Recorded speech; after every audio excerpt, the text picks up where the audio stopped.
का मेज़बान मीर हिलाल हांझुरी आपकी खिदमत में हाजिर। स्पेशल रिपोर्ट में आज बड़ी खबर सामने आ रही है और बड़ी खबर जम्मू कश्मीर की सियासत से भी जुड़ी हुई है, जम्मू कश्मीर के साबिक वज़ीर आला से भी जुड़ी है और नेशनल कॉन्फ्रेंस के एक बड़े लीडर से भी जुड़ी हुई है। और हमारी मुराद उमर अब्दुल्ला और उनकी गुप्कार पर जो सरकारी रिहाइशगाह है उससे मुतल्लिक है, क्योंकि उमर अब्दुल्ला ने बाज़ाब्ता तौर पर अब एस्टेट्स एंड प्रोटोकॉल डिपार्टमेंट को लिखा है कि वो नहीं समझते हैं कि जब से जम्मू कश्मीर के अंदर कानून बदले हैं, बाकी निज़ाम बदला है, उसके बाद वो नहीं समझते हैं कि जिस एकोमोडेशन में वो हैं, जो उनके पास अभी ऑलरेडी ऑक्युपाइड है, वो किसी भी तरह कानूनी नहीं है। इस वजह से वो अक्टूबर के महीने से पहले ही कोशिश करेंगे कि वो यहाँ से वकेट करेंगे। हालांकि बहुत सारे पॉलिटिशियंस जो जम्मू कश्मीर से वाबस्ता हैं, चाहे वो भारतीय जनता पार्टी से हैं या कांग्रेस से हैं, पीडीपी से हैं, नेशनल कॉन्फ्रेंस से हैं या किसी छोटी बड़ी पार्टी से हैं, वो अभी भी इन सरकारी एकोमोडेशंस में रह रहे हैं। यहाँ तक कि एस्टेट्स डिपार्टमेंट ने कई सारे लीडरान को नोटिस भी जो है जारी किया है और उन्हें कहा गया है कि वो वकेट करें, और कई का अभी भी बिल पेंडिंग है। लेकिन देखने वाली बात यह भी है कि नईम अख्तर इंद्राबी को घर से निकाला गया था, लेकिन ये सिर्फ उन्हीं को निकाला क्यों गया था? उन्हें मखसूस टाइम दिया गया, टाइम फ्रेम के अंदर कहा गया था उन्हें कि आप वकेट करें, लेकिन बाकी लीडरान के साथ ऐसा नहीं हुआ है। उन्होंने फिर प्रेस में आकर बयानबाजी भी की थी, लेकिन आज उमर अब्दुल्ला खुद कहते हैं कि वो मुनासिब नहीं समझते हैं कि वो गुप्कार के जीवन रेजिडेंस में रहे, उस घर में रहे जो सरकारी रिहाइशगाह है, क्योंकि अब वो जम्मू कश्मीर के साबिका वज़ीर आला है, कानून बदले गए हैं। सनम एजाज इस वक्त मेरे साथ है। सनम, आपसे जानना चाहेंगे, उमर अब्दुल्ला ये खुद ही कहते हैं कि वो अब इस घर में नहीं रहेंगे, किस तरह से आप उसके इस फैसले को देखते हैं और कहां पर वो शिफ्ट होना चाहते हैं और शिफ्ट हो रहे हैं? हालांकि उन्होंने कहा कि इसमें कुछ हफ्ते लग सकते हैं, लेकिन साथ ही साथ ये भी जानना चाहूँगा कि बाकी पॉलिटिशियंस भी हैं। अगर उमर अब्दुल्ला इससे गैर कानूनी समझते हैं वहाँ पर रहना, तो बाकी पॉलिटिशियंस के लिए क्या कोई कानून बचा है? देखिए, बिल्कुल हिलाल, अगर हम इस एकोमोडेशन को वैकेट करने की बात करें, जो सोशल मीडिया पे ऑर्डर भी सर्कुलेट हो रहा है और यहाँ पे जो अथॉरिटीज़ हैं उनसे हमारी बात की, पहले डाउट भी हुआ था, शक लगा था कि कुछ ऑर्डर्स यूजुअली पिछले काफ़ी वक्त से हमने देखा है वो तो लगते तो सरकारी होते हैं, लेकिन वो फेक बाद में निकले। तो पहले ये भी शक लगा था कि कहीं ये फेक तो नहीं है, लेकिन स्टेट्स डिपार्टमेंट ने, कुछ अहदेदारों ने इसकी तस्दीक करते हुए बताया कि हाँ, बाज़ाब्ता तौर पे ये चिट्ठी जारी की जा चुकी है। और उमर अब्दुल्ला का जवाब भी जो न्यूज़ एजेंसीज ने कैरी किया है, जिसमें उन्होंने कहा कि वो अक्टूबर के महीने तक खाली करेंगे। ये बिल्कुल साफ लग रहा है कि ये कहीं न कहीं, जिस तरह नेशनल कॉन्फ्रेंस के क्वार्टर्स जो गए, उनकी लीडरशिप से जब हमारी अभी कुछ देर पहले बात हुई, उनको कहने लगा कि एक दबाव बनाने की कोशिश की जा रही है, और ये दबाव उनके बकौल, उनका इल्ज़ाम है कि गुप्कार डिक्लेरेशन और उसके बाद उमर अब्दुल्ला का परसों का जो बयान, जिसमें उन्होंने कश्मीर की ब्यूरोक्रेसी में रिलीजन की बात की थी, कहा जाता है कि उसका ही अनाद इसको कहा जो नेशनल कॉन्फ्रेंस के क्वार्टर्स कहते हैं। उनका कहना है कि यहाँ जो भी सच्ची बात कहता है तो उस पर कहीं न कहीं प्रेशर बिल्डअप किया जाता है, और उनका इससे वैकेट करना या इस तरह का ऑर्डर निकालना, ये साफ जाहिर है उन पे एक प्रेशर माउंट करने की कोशिश है ताकि वो खामोशी इख्तियार करें। और इसकी मिसालें दी जा रही हैं, जिस तरह आपने खुद भी बताया कि नईम अख्तर का मकान खाली करना और सिर्फ 24 घंटे में खाली कराना, वो भी एक मिसाल दी जाती है। और उसके साथ साथ ये भी साफ जाहिर है, यहाँ बहुत से लोग हैं जो पॉलिटिशियंस हैं और वो कहीं पे उनकी कोई क्रेडिबिलिटी नहीं है, वो कहीं पे भी कोई इलेक्शन जीत के नहीं आए हैं, कहीं पे उनका पब्लिक आउटरीच नहीं है, लेकिन फिर भी वो बड़ी कोठियों में, लेकिन उनको निकालने की क्या बात, उनसे बात करने की भी। देखिए सनम जानना चाहेंगे, क्योंकि उमर अब्दुल्ला साहब खुद ही कहते हैं कि जब से निज़ाम बदला है, कानून भी बदले हैं, तो उसके बाद जवाब नहीं बनता। यहाँ तक कि नोटिसें भी बाज़ाब्ता तौर पर स्टेट्स डिपार्टमेंट की जानिब से ऐसे पॉलिटिशियंस को भेजी गई हैं, उन्हें सर्व की गई हैं, लेकिन अभी तक किसी ने कोई भी क्वार्टर या कोई भी जो रिहाइशगाह है उसको नहीं छोड़ा है। तो उस पर स्टेट डिपार्टमेंट क्यों खामोशी नज़र आ रहा है? क्योंकि इसमें चाहे पीडीपी हो या अपनी पार्टी के लोग हों या हकीम मोहम्मद यासीन हो या तारिगामी साहब हो, नेशनल कॉन्फ्रेंस हो, हर किसी जमात, उनकी बीजेपी के भी लीडरान हैं, वो भी सरकारी रिहाइशगाह में अभी भी रह रहे हैं, तो उस पर कोई एक्टिवनेस जो है वो नज़र नहीं आ रही है। देखिए, बीजेपी की लीडर नहीं, बीजेपी का दफ्तर भी सरकारी क्वार्टर में है, पीडीपी का दफ्तर भी सरकारी क्वार्टर में। ये दफातर की बात करें, बीजेपी का दफ्तर जवाहर नगर के इलाके में तो वो सरकारी रिहाइशगाह है और वो रेजिडेंशियल एरिया में दफ्तर खोला गया है। वो सबसे पहले वो भी तो एक जिसे हम कहते हैं खिलाफ वर्जी है, लेकिन उसके साथ साथ यहाँ पे बीजेपी, नेशनल कॉन्फ्रेंस, पीडीपी, अपनी पार्टी, हकीम नासिर, मोहम्मद यूसुफ तारिगामी, जितने भी पॉलिटिशियंस हैं कश्मीर के, लगभग सभी के पास सरकारी अकोमोडेशन है। वो अलग बात है, उनके अपने ही रिहाइश, अपने घर भी है, लेकिन फिर भी उन्होंने सरकारी अकोमोडेशन ले रखी है, लेकिन उनसे कभी छेड़छाड़ नहीं की जाती। हाँ, जिस तरह नेशनल कॉन्फ्रेंस के लोगों ने आज हमारे साथ बात करते हुए बताया कि एक प्रेशर उन पे माउंट किया जा रहा है, प्रेशर बनाया जा रहा है, तो बिल्कुल माना किसी हद तक जा सकता है कि एक प्रेशर बनाने की कोशिश है, क्योंकि उमर अब्दुल्ला थोड़ा सा किस तरह का होगा, ये किस तरह का प्रेशर हो सकता है, मतलब प्रेशर से क्या कुछ निचोड़ना चाहते हैं, एक्सट्रैक्ट करना चाहते हैं? देखिए, उमर अब्दुल्ला पिछले काफ़ी दिनों से नेशनल कॉन्फ्रेंस के कारकुनों के लीडरान के बकौल नई दिल्ली के खिलाफ 370-35 और उसके साथ साथ गुपकार डिक्लेरेशन को लेकर थोड़ा कड़वा बोल रहे हैं। और परसों ही उन्होंने एक सख्त बयान भी दिया था। उन्होंने कहा था कि यहाँ मजहबी बुनियादों पर सरकार चलाई जा रही है। ख़ासतौर पे उन्होंने डीसीज का हवाला दिया था, चीफ सेक्रेटरी का हवाला दिया था कि ये जम्मू कश्मीर एक मुस्लिम मेजॉरिटी स्टेट है और कश्मीर तो पूरी तरह से मुस्लिम मेजॉरिटी एरिया है, लेकिन फिर भी यहाँ के अहदेदार जो हैं वो नॉन मुस्लिम से, स्टेट से बाहर से हैं। और अगर किसी कश्मीरी को, उन्होंने ये भी बताया था कि कुछ कश्मीरी अगर यहाँ पे हैं लेकिन वो भी नॉन कश्मीरी हैं, जो मुसलमान अगर यहाँ हेलम ऑफ अफेयर्स में हैं लेकिन वो भी नॉन कश्मीरी हैं, किसी कश्मीरी को यहाँ पे एडमिनिस्ट्रेशन में जगह नहीं मिलती है। तो कुछ नेशनल कॉन्फ्रेंस के लीडरान जो हैं जिनसे अभी मेरी बात हुई, तो कि ये भी ब्यूरोक्रेसी का उन पे एक प्रेशर है कि उनको बताना चाहते हैं कि आपने परसों जो बोला है उसके बदले में अभी तो क्वार्टर गया, आपकी रेजिडेंस गई है, आगे शायद आपको और जा सकते हैं। एक इशारा दिया उसको कि आपको अभी भुगतना और पड़ सकता है। ये नेशनल कॉन्फ्रेंस के जो लीडरान हैं जिनसे मेरी बात हुई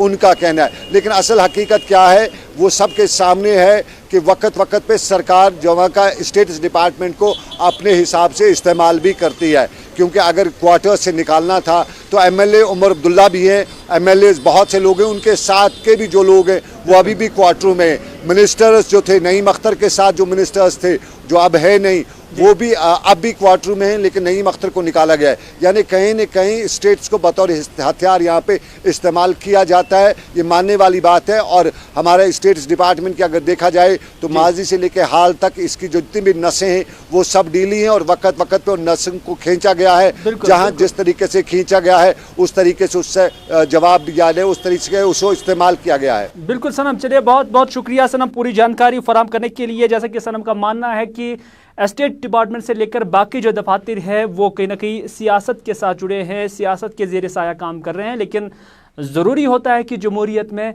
कि ये दफातर, ये गवर्नमेंट एसेट्स जो है या गवर्नमेंट दफातर जो हैं वो सियासत से मुबर्रह और पाको साफ होने चाहिए थे। कोई भी डिपार्टमेंट इस्तेमाल सियासी मकासद के लिए नहीं हो जाना चाहिए। लेकिन इतना ज़रूर है कि दबाव है नहीं है उस पर तो हम नहीं जाएंगे, लेकिन इतना ज़रूर है कि अगर कानून है तो ये कानून सबके साथ होना चाहिए और सबके लिए ज़रूर होना चाहिए। चले, जम्मू कश्मीर की सियासत और उमर अब्दुल्ला की इस खबर के बाद बात करते हैं कुलगाम काजीगुंड की जवाहर टनल की, क्योंकि यहाँ से दौरान शब 2 अशखास को गिरफ्तार किया गया है और असलह समेत उन्हें गिरफ्तार किया गया है। और पुलिस का मानना है कि joint operation Jammu Kashmir police और उसके साथ साथ जो फौज है उनकी जानब से यहाँ पर चला गया है। और दौरान शब ही न सिर्फ एक AK-47 राइफल बल्कि यहाँ पर एक अमेरिकी जो कार्बाइन है, MP कार्बाइन जिसे बोलते हैं, वो भी यहाँ से उनसे बरामद की गई है। इतना ही नहीं बल्कि जो 6 चाइनीज़ पिस्टल्स हैं और उसके साथ साथ मैगजीन वो भी रिकवर किया गया है। आपको बताना चाहेंगे कि माना जा रहा है कि ये जो नौजवान 2 हैं इनका ताल्लुक साउथ कश्मीर से ही है, ये खबरें आ रही हैं। और उसके साथ साथ ये भी बताया जा रहा है कि एक ट्रक में सवार थे और ट्रक में ही ये सामान भी जो असलह था वो भी इसमें बरामद वहीं से हुआ है। और उसके बाद न सिर्फ इन दोनों अफराद को गिरफ्तार किया गया है बल्कि उस ट्रक को भी सामान समेत जब्त किया गया है। चलिए नाज़रीन, अब जम्मू कश्मीर की इंजीनियरिंग का हम जिक्र करते हैं, क्योंकि यहाँ की इंजीनियरिंग और यहाँ के इंजीनियर्स बड़े कमाल के हैं। बाग मेहताब के अंदर आज मैग्नेमाइजेशन हो रही है, ब्लैक टॉपिंग हो रही है और माना जा रहा है कि जो ऑफिशियल दस्तावेजात हैं उनके मुताबिक 1 किलोमीटर डिस्टेंस पर या जो सड़क है वहाँ पर मैग्नेमाइजेशन होनी थी। और जो मेन रूट है जो उस कॉलोनी की तरफ जाता है उसकी मैग्नेमाइजेशन नहीं होती है, बल्कि उस रूट के साथ जो अंदर गली कूचे हैं वहाँ पर ये मैग्नेमाइजेशन हुई है। हमारे साथी सईद तजुमुल ने भी इस कॉलोनी का दौरा किया और जायज़ा लिया कि क्या ये सही तरीके से होता है और ये तरीका जानने के लिए उन्होंने कंसर्न ऑफिसर्स के साथ बात की, इंजीनियर्स के साथ भी बात की, उनसे दरियाफ्त किया कि क्या ये उन्हीं लोगों को जो ज़ेर नज़र थे या असर रसूख वाले थे, क्या ये उन्हीं के लिए था, उन्हीं के कोचों में ये मैग्नेमाइजेशन होनी थी या ब्लैक टॉपिंग करनी थी, या कि फिर ज़रूरत मेन सड़क जो है, मेन गली जो है उसकी थी। सईद तजुम्मुल ने इस इलाके का दौरा किया और पूरा सूरत हाल दिखाया, और उसके साथ साथ जो कंसर्न है या लोगों के साथ भी उन्होंने बात की। ये सारा कुछ हम आपको इस साउंड बाइट में दिखाते हैं। मैं यहाँ 1992 में आया हूँ, तब से आज तक लगभग 28 साल हो गए। तब से आज तक ये सड़क है ना, किसी ने इसको न मरम्मत की, कुछ नहीं किया। 28 साल हो गए मुझे। ये देखिए ड्रेनों की हालत क्या है, सड़कों की हालत क्या है, अब क्या है, इन्फ्लुएंस है क्या है। कुछ 2-4 गलियां इन्होंने बनाई, बाकी वो देखो, वो उधर से भी मेन रोड है, ये भी मेन रोड है, ये गली देखो, वो गली देखो, ये गली देखो। अगर मैगडम डालना है तो सारे कॉलोनी को डालना है, ये नहीं है पिक एंड चूज नहीं है। We are all here tax payers, हम टैक्स देते हैं। ऐसी बात नहीं है कि गवर्नमेंट हमें मिन्नत रखेगा, हम टैक्स देते हैं गवर्नमेंट को इसीलिए ताकि हमारी जो मतलब मुतालबात है वो पूरे हो जाए। जनाब ये काम जो है ये पूरी आवाम के लिए होना चाहिए, पूरे कॉलोनी के लिए होना चाहिए, किसी ख़ास फ़िरके के लिए नहीं, किसी ख़ास शख्स के लिए नहीं। यहाँ 3 साल से हम देख रहे हैं कि एक ही जगह पर 4-4 बार मैग्नेमाइज किया जा रहा है। बाकी जो कॉलोनी का मेन रोड है इसको पिछले 15 सालों से इग्नोर किया जा रहा है। बार हमने महकमे R&B, SMC श्रीनगर और हाउसिंग डिपार्टमेंट को इस बारे में भी इतला दे दी, लेकिन आज तक कोई यहाँ नहीं आया। हमारा जो ये मकसद है, यहाँ पे जो मेन लेन चलती है बाग महताब की, वो लेन इन्होंने बिल्कुल पिछले 16 साल से हाथ ही नहीं लगाया है। जबकि बाई लेन्स इन्होंने हर 2-2 साल के बाद असर रसूख लोगों के साथ ये मिल के तो उनको उन बाई लेन्स को हमेशा किया जाता है, रिपेयर किया जाता है। मैगडम के बारे में बताइएगा। मटेरियल ये इसमें तो क्वालिटी कंट्रोल, उनका कोई अफसर नहीं इनको चेक करने आता है कि ये क्वालिटी आपने जो ये वगैरह चेकअप के लिए नहीं आता है। तो अगर कोई आता तो वो तो देखता है ना कि ये आपने जो उखाड़ के अभी देखा इधर सब कुछ उखड़ रहा है, तो वो तो उधर ही रोक देता है इसको कि ये भाई ये क्या कर रहे हो। तो ये उखड़ा है, सब उखड़ा है। आप देख रहे हैं कि ये एक बारिश आए तो सारा उखड़ जाएगा। तो ऊपर से इस, और ये तो मई जून में होना चाहिए था। मैं फारूक अहमद शाह हूँ। शाह साहब मुझे बताइए, ये जो मैग्नेमाइजेशन है, ये कोचे गली कोचे में जितनी बड़ी कोठी उतना ज्यादा मैगडम नजदीक आ रहा है। मेन रोड आपके अप्रूवल में नहीं थे क्या? नहीं, अभी इस वक्त अप्रूवल में नहीं है। हमने कुछ जो हमारे पास कुछ आया था। कितना आपके पास अलॉटमेंट कितने का था? 1 किलोमीटर है। 1 किलोमीटर टोटल बाग महताब का। तो उसमें ये जरूरी था कि पहले आप कोचों के अंदर जाते या मेन रोड करते? नहीं, हमने तो पहले ये देखा कि ज्यादातर लोग, ज्यादा जरूरत कहाँ पर है, लोग कहाँ ज्यादा आते हैं। ये जो इतने सारे लोग हैं, ये हमारी जामिया मस्जिद है, जहाँ पर सारा बाग महताब 5 वक्त नमाज पढ़ने के लिए आता है। हमने ये सोच के ये किया कि ये लोग यहाँ आएंगे, आराम से चलेंगे। तो वो तो तभी आएंगे ना जब मेन रोड से वो चल पाते। मेन रोड तो ठीक है, जहाँ पर हमें लगेगा उधर भी चलेंगे। नहीं, जाल की बात नहीं है। आप गलत कहते हैं। क्यों? आप एक मिनट देखो, मेन रोड का क्या जो इसकी क्वालिटी है, आप मुझे बताइए, आप इंजीनियर है, मैंने अभी तक नेशनल हाईवे से यहाँ तक ऐसा मैगडम कहीं नहीं देखा है। ये मुझे टेक्निकली समझाएगा कि ये कितने दिनों तक ये चलना है। अब 10 दिन के बाद मेरे साथ दोबारा यहाँ पे आइएगा। इसका क्वालिटी मुझे बताइए ना। क्वालिटी तो ठीक है, यहाँ तो टेस्ट हो रहा है बस। कहाँ पे टेस्ट मशीन? बिल्कुल वहाँ है, ये यहाँ पर साइड पे भी है। आप हमारे साथ बैठिए, हम टेस्ट करेंगे इसको। चले नाज़रीन, अब बागी महताब के बाद चलते हैं हरीपुरा टंगमर्ग। खाक से हरीपुरा टंगमर्ग के दरमियान जो रास्ता है, साल 2012 में इसकी बुनियाद डाली गई थी, यानी इसकी कंस्ट्रक्शन या इसकी डेवलपमेंट शुरू हो गई थी। और उसके बाद न सिर्फ PMGSY के तहत इस पर काम हुआ, बल्कि R&B महकमे ने भी इस पर काम किया। लेकिन हद यह है कि 2 दफातर की जानिब से, 2 एजेंसीज की जानिब से काम करने के बावजूद ताहाल ये रोड अभी भी ज़ेर तामीर ही है, अभी तक ये मुकम्मल नहीं हो पाया है। मकामी लोगों का मानना है कि वो कभी PMGSY दफ्तर जाते हैं तो कभी R&B दफ्तर जाते हैं, लेकिन काम कहीं से भी नहीं निकलता है। हर बार यही कहा जाता है कि इसको प्लान में रखा गया है, लेकिन उस प्लान की कोई हतमी शक्ल नहीं दी जाती है, जिसकी वजह से मकामी लोगों को काफ़ी दुश्वारियों का सामना करना पड़ता है। न सिर्फ ये हरिपुरा का इलाका है, बल्कि उसके साथ साथ जो खाग का इलाका है, वहाँ के लोगों या इसके आसपास जितने भी इलाके हैं दाएँ बाएँ, उन्हें भी काफ़ी शदीद मुश्किलात का सामना करना पड़ रहा है। खाग पे यह रोड योत हरिपुरास तम तम तकरीबन 6 किलोमीटर 2010 मज आय योर PMG वल तमो कर सर्वे, तमो त्रे निशान, तमो कर सोरे कह दोपक ये रोड तहत करो ये कम कटाई कर क्या चोटुक जमीन वमीन चोटुक सुनक वारान कर गई पत वुचन तम पे आय योर R&B वल 2012 मज दोपक ये रोड हसा गो अस एंटर वह नसा कर PMG कम कि हसा करो कम लज PMG R&B वालों काम करें, मगर अफसोस कत कि तत पे दमस तम न वुचान PMG वल न वुचान R&B वल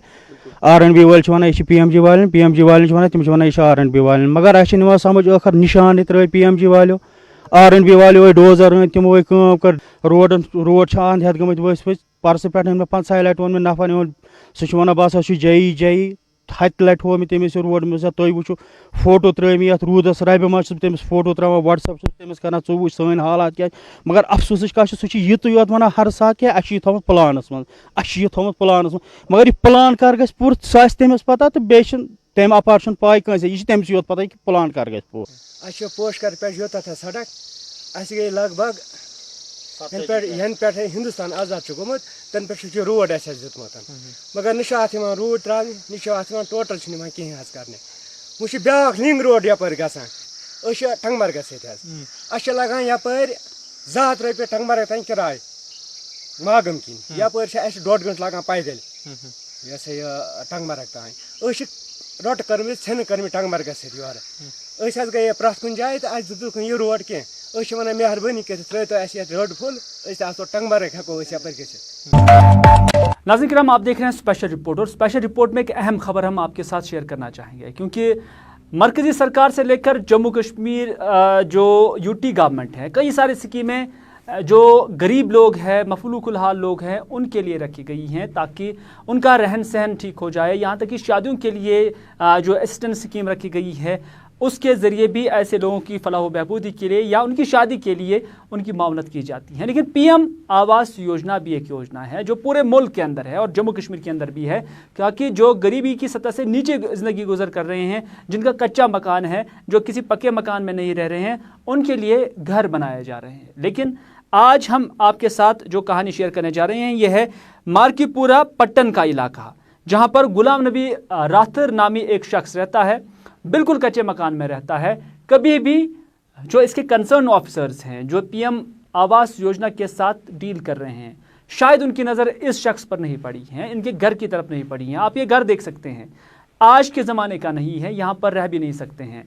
और इसके साथ साथ जो मरकज़ी मावनत वाली स्कीमों के ज़रिए मुख्तलिफ जगह पर लैट्रिन्स बनाई जाती हैं, वो तक यहाँ पर नहीं दिया गया है। अंदाज़ा आप कर सकते हैं कि फिर डिपार्टमेंट कर क्या रहा है। जब डिपार्टमेंट के पास ये फंड्स है, जब डिपार्टमेंट के पास ये उसूल और ज़वाबित है कि वह ऐसे लोगों की मावनत करें, तो फिर क्या वजह है कि गुलाम नबी राथर को आज तक ये मावनत नहीं दी गई है। वज़ीर आज़म पैकेज में, या जो हम PM आवास योजना जिसे हम कहते हैं, अगरचे इस हवाले से दिल्ली से लेकर कश्मीर तक फंड्स आते रहते हैं, तो फिर क्या वजह है कि ऐसे लोगों की कफालत नहीं होती है, ऐसे लोगों की मदद नहीं होती है। हमने मुनासिब समझा कि इस शख्स की, गुलाम नबी राथर की, ये बात हम आला ओहदेदारों तक पहुँचाए, आला हुक्काम तक पहुँचाए, ताकि उनके दिल में शायद उतर जाए हमारी बात और इस शख्स की जो मदद है वो फ़ौरन से पेशतर हो जाए। मसला जाय कहें मकान दोम बाथरूम तहन जाय खतर दरखास्त दितमुत या बाथरूम खतर जाय खतर दित मे वुनिक 3 फिर एप्लिकेशन त्रा 3 फिर वुनिक बाथरूम खतर दितुम अके लटन तो न तोरक वन हुई न तोरक यह वन वनान क्या तुम क्या अफसर क्या तत वनान तुलान दरखास्त रटान पान सत पे वन जवाबा कहें दपान गस बस युत योत वन तम गस मतलब दितुक न वुनिक तान कहें बिल्कुल गरीब वारिया पथ वो करान और योर पे फेरन थोर मज करा 10 रुपये 100 रुपये 500 रुपये मदद तो मगर अगर अमिस क्या इमदाद कुन वात है बाथरूम या कुन हिसाब अमिस वात फैसल क्या صابٕچ کٲم اَتھ منٛز. مکان کِس أکِس کمرس منٛز چھِ ییٚتہِ روزان أمۍ سُنٛد وَنُن چھُ مےٚ ہسا دیُت درخاست مےٚ آو نہٕ دِنہٕ کِہیٖنۍ. یہِ چھُ بِلکُل یہِ چھُ اَتھ منٛز أمِس ہسا چھِ کمرٕ اکھ صرف آمُت بَناونہٕ مگر یِمن چھِ اَتھ منٛز 2 بٲے بارٕنۍ اَتھ منٛز. مگر أمِس چھِنہٕ کانٛہہ تجویٖز کۭتیاہ لَٹہِ کٲشِر پٲٹھۍ گورمٮ۪نٛٹَس مگر أمِس کُن آو نہٕ کانٛہہ تجویٖز وٕنیُک تھوٚمُت کانٛہہ تہِ دِنہٕ. تُہۍ کیٛاہ چھُو یژھان گورمٮ۪نٛٹ؟ بہٕ چھُس اگر گورمٮ۪نٛٹَس اگر کینٛہہ اِمدادہ أمِس کَرِ ہے کیٛازِ یہِ چھُ واریاہ پَتھ گامَس منٛز. تو بالکل آپ نے یہاں پہ دیکھا اس کا یہی کہنا ہے کہ اگر اس نے 3 بار تو مکان کے لیے وہاں پہ درخواست جمع کیا تھا مگر ابھی تک اس کو نہیں دیا گیا. وہیں پہ اگر ایس بی ایم کی بات کریے یعنی کہ باتھ روم کی بات کریے وہ بھی اس کو آج تک نہیں دیا گیا ہے. یہاں پہ یہ بات دیکھنے کو ہے کہ اگر ڈپارٹمنٹ کہتا ہے کہ ہمارے پاس جو بھی اپلیکیشن آتی ہے ہم اس پہ ترنت کارروائی کرتے ہیں مگر آج تک اس کو ابھی تک مکان کیوں نہیں دیا گیا یا اس کو باتھ روم کیوں نہیں دیا گیا, یہ محکمے پہ یہاں پہ سوال یا نشان بنتا ہے. تو اس وقت محکمے کو چاہے کہ ان افراد کے سامنے آ کر ان کی پرابلم حل کی جائے. راہی نثار, گلستان نیوز, مارکے پورہ, پٹن. چلے ناظرین, فارسٹ کارپوریشن امپلائیز کے لوگوں نے دھمکی دی ہے, ان کے ملازمین نے دھمکی دی ہے کہ وہ 24 ستمبر کو ہڑتال پر جائیں گے, لیکن شرط یہ ہے کہ اگر ان کے مطالبات پورے نہیں ہوئی ہے. اب مطالبات کیا ہے کہ ان کا ماننا ہے کہ وہ پچھلے 4 مہینے سے تنخواہوں سے محروم ہے, اور ان کا یہ بھی ماننا ہے کہ اگرچہ مرکزی سرکار نے 230 کروڑ گرانٹ ان ایڈ واگزار بھی کیا ہے, تو پھر کیا وجہ ہے کہ ابھی تک جموں کشمیر کی سرکار نے, یو ٹی سرکار نے وہ واگزار نہیں کیا. یعنی مرکزی فنڈس آئے ہیں لیکن ان کے کھاتے میں جمع نہیں کرائے گئے ہیں, انہیں جو تنخواہیں دینی تھی وہ ابھی تک انہیں نہیں ملی ہیں. تو پھر یہ ناانصافی ہے کہ اگر دلی سے مرکز سے واگزار ہوئے ہیں اور انہیں کے لیے واگزار ہوئے ہیں تو پھر کیا وجہ ہے کہ انہیں یہ نہیں دی جاتی ہیں. تو پھر ان کا احتجاج جو ہے وہ آج دیکھنے کو ملا ہے, اور انہوں نے دھمکی دی ہے کہ اگر ان کے ویج یا ان کی جو تنخواہیں ہیں اگر وہ واگزار نہیں ہوئی تو 24 ستمبر کو وہ سیکریٹریٹ کے باہر کھڑے ہوں گے, احتجاج کریں گے اور اس کے بعد اپنی آواز اعلیٰ حکام تک پہنچائیں گے. آج یہاں پر فارسٹ کارپوریشن امپلائیز یونین کے بینر تلے فارسٹ کارپوریشن کے ملازمین جمع ہوئے. یہ ملازمین اس لیے یہاں پر آج احتجاج کر رہے ہیں کیونکہ وہ 4 مہینے کے تنخواہ سے محروم ہیں. آج تک ان کو 4 ماہ کا تنخواہ واگزار نہیں کیا گیا. اگرچہ مرکزی سرکار نے باضابطہ 230 کروڑ کا گرانٹ ان ایڈ فارسٹ کارپوریشن کے حق میں واگزار کیا, مگر یو ٹی سرکار اس کو واگزار نہیں کر رہی ہے, جس کی وجہ سے ہمارے ملازمین گناگون مشکلات سے دو چار ہیں. ہم سرکار سے یہ بتانا چاہتے ہیں, گزارش کرنا چاہتے ہیں کہ اس کووڈ بیماری میں ہم سڑک پر نہیں آنا چاہتے, ہم کنفرنٹیشن نہیں چاہتا ہے, مگر یہ گزارش کرنا چاہتے ہیں ایل جی صاحب کو اور چیف سیکرٹری صاحب کو کہ وہ اس میں ذاتی مداخلت کریں اور ہمارے 4 مہینے کا تنخواہ 7ویں پے کمیشن کے حساب سے واگزار کرائیں. مجھے پوری امید ہے کہ ایل جی صاحب اور چیف سیکرٹری صاحب اس میں ذاتی مداخلت کریں گے اور ہمارے حق میں جو تنخواہ بند ہے اس کو واگزار کرائیں گے. اس کے ساتھ ساتھ ہمارے دور دراز علاقوں میں ہزاروں مزدور کام کر رہے ہیں جو ٹھیکیداروں کے ساتھ منسلک ہیں, وہ بھی بیچارے پائی کے لیے محتاج ہو گئے ہیں کیونکہ ٹھیکیداروں کو پیمنٹ نہیں ملتی ہے. اس لیے آج میں ایک بار پھر ایل جی صاحب سے چیف سیکرٹری سے گزارش کرتا ہوں کہ وہ اس معاملے میں مداخلت کر کے تنخواہ واگزار کرائیں. اگر سرکار نے پھر بھی کوئی کارروائی نہیں کی تو 24 ستمبر کو ہم مجبور ہوں گے سیکریٹ گیٹ کے باہر احتجاج کرنے. چلے ناظرین, یہ تھا آج کا اسپیشل رپورٹ. امید کرتے ہیں کہ آج کے اسپیشل رپورٹ کے سبھی موضوعات آپ نے پسند کیے ہوں گے اور اس پروگرام کے ذریعے